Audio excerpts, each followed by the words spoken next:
Latino students comprise almost half of the entire K-12 population in California, and this population is growing exponentially.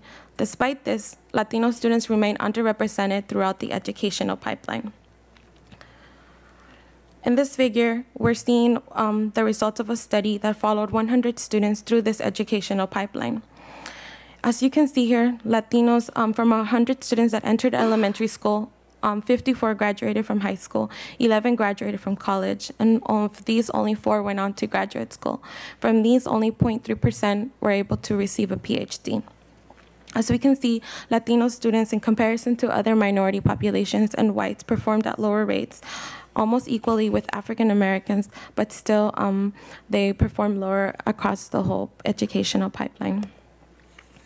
Given this, I want to draw attention to statistics for UC students here at UCSC. This is a statistic that was taken from the UC Santa Cruz budget, a bird's eye view from 2011 to 2012.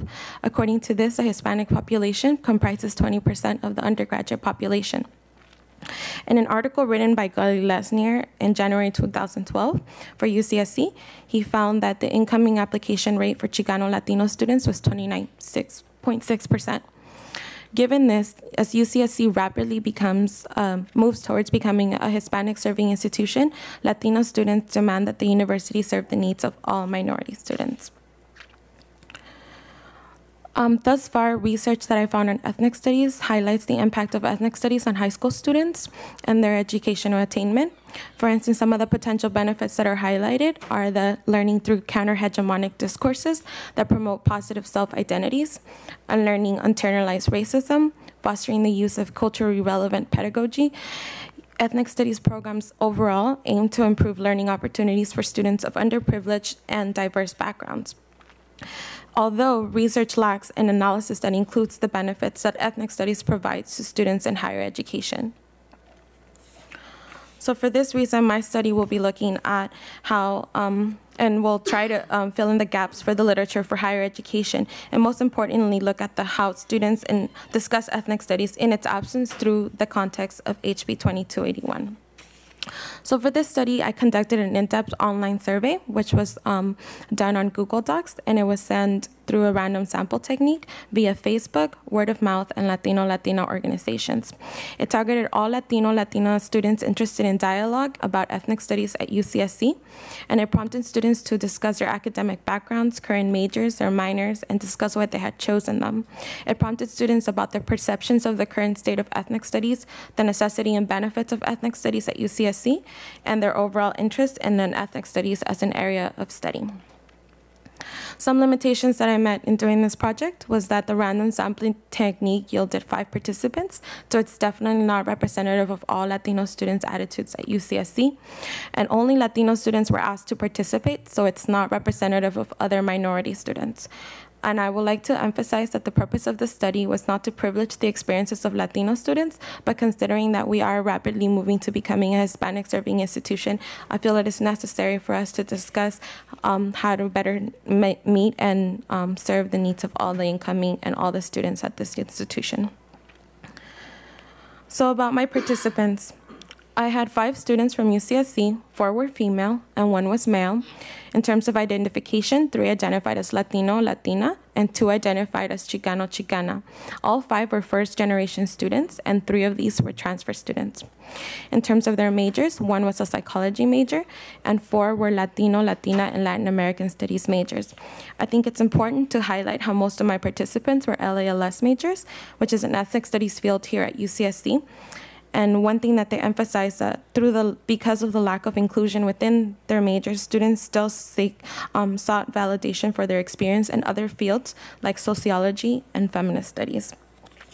And even more so when discussing my results. All 5 students stressed the importance of ethnic studies at UCSC. Students are interested in ethnic studies at UCSC and feel that it would impact their educational trajectories. Students chose majors that helped them grow, not only as students, but taught them about their histories. For example, one student stated, "Through my K-12 education, I had never learned about community and the struggles within it through the lenses of colonialism, imperialism, sexism, racism, classism, xenophobia, etc. It was in my 2 LALS courses that I was exposed to these concepts and they blew me away. It was shocking to hear about the history of the diverse Latina community in the U.S. and throughout Latin America. This educational journey provided me with a long, extensive history and realization of the importance of knowing about the history of America Latina.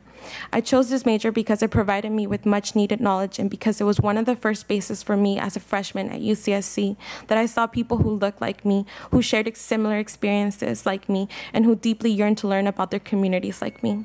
It gave me so much knowledge, resources, and pride, things which I kind of lacked before. Growing up, I was taught to be embarrassed of who I was and where my family came from, but the courses, the faculty, and the student population in these classes helped me validate my experiences and my presence in the university and in my community.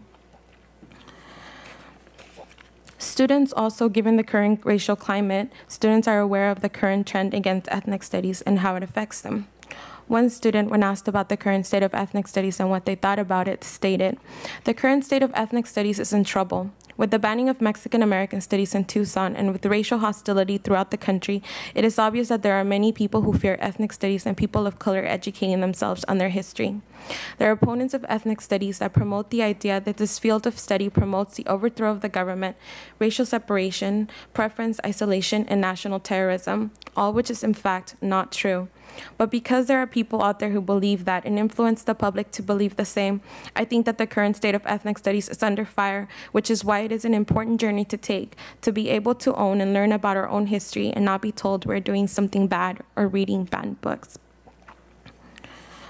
Also, another thing that I found that was important was the necessity of ethnic studies to provide counter-hegemonic narratives. As this student stated, ethnic studies programs are necessary because there needs to be a different way of thinking about ourselves and each other in the world. Our way of knowing is already predetermined for us as we enter the educational system in the U.S. If ethnic studies programs were in place, we would be able to challenge the dominant way of thinking, knowing, and being. We would be able to think for ourselves. HB 2281 has affected the rhetoric around ethnic studies and similar interdisciplinary fields throughout the country. However, it is imperative to discuss the impact and absence of ethnic studies for all students. Despite the evident interest in a critical race and ethnic studies, UCSC has yet to install a CREST program or department. So to conclude, I would like to emphasize that future research needs to be done to discuss the role of public education in this historical context as the university becomes more privatized. It is important to understand the impact of neoliberalism within higher education and how public education is serving the needs of all and incoming students. We must interrogate the implications of neoliberalist ideas that are prompting students to become consumers of knowledge. Given the limitations of this project, future research can highlight other students' attitudes towards ethnic studies in higher education. And lastly, research focused on education attainment is imperative across all racial lines. Thank you for your attention, and I want to give special thanks to Dr. Schaefer-Gabriel for her mentorship, to Angelica Lopez, Robin King, my FMP peers, EOP, the DE, CREST folks, and the E-Squared class. Our histories do matter. Thank you.